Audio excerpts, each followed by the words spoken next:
ही फक्त मोहीम नाही, ही हजारो आयुष्यांची जबाबदारी आहे.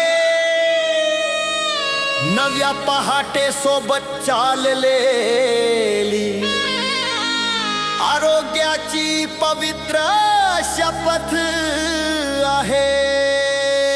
सिकल सेल रुनिमिया हा एक आनुवंशिक रक्तविकार आहे. यामध्ये रक्तपेशींचा आकार बदलतो आणि रक्तवाहिन्यांमध्ये अडथळा निर्माण होतो.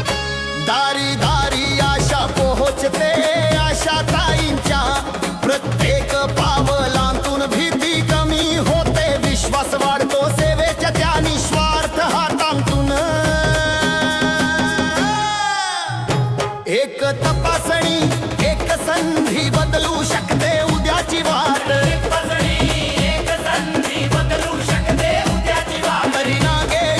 वंचित राहणार नाही, हाच आमचा ठाम विश्वास, हाच